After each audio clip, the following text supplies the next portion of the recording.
Hello. Message naman siya. Video pala. Ayan, hello! Shout out! Kung gusto nyo bumili ng salamin na maganda, tamang-tama, nandito na si Kuya, may-ari ng salaminan. Mag-order na kayo kasi ako nag-order na rin ako. Kela Collection. So ayan, diyan kayo mag-order ng magagandang salamin. Ayun na nga, na-promote pa ang aming munting negosyo. Maraming salamat sa iyo, Diwata. At hanggang sa muli nating pagkikita. Meron pala nag-request na viewer para tayo ay pumunta kay Diwata at subukan ang kanilang Pares Overload. Medyo matagal na nga yung request niya, pero syempre pagbibigyan natin. Ang address nila ay Diokno Boulevard, Pasay City, in front of DPWH, malapit lang sa Seascape Village. Pagkatapos magbayad, diretso kagad sa Station 1. Doon kukuha ng lechon kawali at chicharon bulaklak. Station 2 naman nila yung soft drinks at Station 3 naman yung rice. After mo makuha orders mo, hanap ka ng available area na pwede mong kainan. Kaya kung pupunta ka dito, mas okay talaga kung meron kang kasama para makahanap ka kagad ng makakainan ninyo. O kaya naman, yung isan nakapila sa Seek and Joy dahil magkahiwalay ang pila ng Overload Pares at Seek and Joy. At dahil nag-iisa lang ako, Overload Pares lang ang pinilahan ko. Nag-start ako pumila dito ng 8 AM at natapos ako mag-order ng 8:45 AM. So 45 minutes ang pinila ko. Okay lang. O, diba? Kung dyan ko pinark sa labas. Dito sa malayo. Oo, at least safe.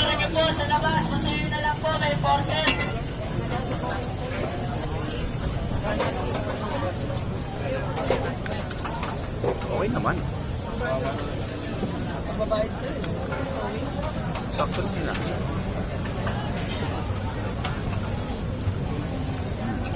Sa sabaw niya, light lang. Okay naman yung lasa. Sa kanyang lechon kawali, medyo may alat ng konti. Fatty, pero pag nahalo sa sabaw, lalo sumasarap yung sabaw. Tapos crunchy din. Chicharon bulaklak, ganun din. Medyo salty, fatty, kaya nagko-complement siya sa sabaw niya. For me, okay naman yung lasa. Para sa 100 pesos na Overload Pares ni Diwata, merong lechon kawali, chicharon bulaklak, only rice, only sabaw, tapos isang soft drinks. Panalo na, sulit na siya. Para sa mga taong gustong pumunta, meron akong tip. Pag nasa pila kayo, magdala kayo ng tubig ninyo at payong dahil sobrang init ng panahon ngayon. Masarap ba? Okay. Ano siya? Ganun naman talagang lasa ng parisan sa ganitong lugar. Kaya kailangan lang sa sarap ng itong literal na lasa nito. Yun lang. Thank you. Masa. Pangmasa naman. Pero yung nagsasabi na hindi daw masarap, anong masasabi nyo? Siguro, depende rin kasi sa lasa siguro, paglasa ng tao. Tama na. Kasi may iba-iba naman, may maalat, Thank you ah. pangmasa. Thank you kuya, thank you. Ano yung kuya?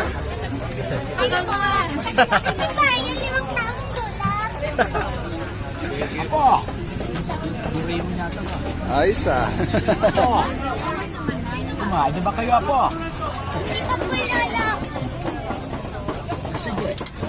Ayos na. Kamusta po yung lasa? Sarap. Sobrang crunchy nung nung chicharong bulaklak at saka na lechong kawali. Wow. Thank you po ah. Thank you po. Sarap. Mainit yung sabaw, mainit yung kanin. Sulit na sulit. Sulit na Sige, sulit. mainit ang panahon. Hey, thank you. Ito nga pala si Kuya Vlogger. Nang dumating ako hanggang sa matapos ako ay nagva-vlog pa din siya. Para siyang walking CCTV. Salute ako sa iyo, Kuya Vlogger. Munting paalala lang, habang tayo ay masayang kumakain, lagi po nating iingatan ang ating mga gamit dahil public place po yan at ang mga tao ay labas-pasok. At kung meron naman tayong dalang kotse o motor, lagi nating tandaan na bawal po mag-park at mag-park lang tayo sa tamang paradahan para hindi po tayo matow. Dahil yung mga enforcer ay nasa kabilang kanto lang. Bawal po mag-park sa harap at kabilang kalsada. Bawal po ha. Yun lang, bye!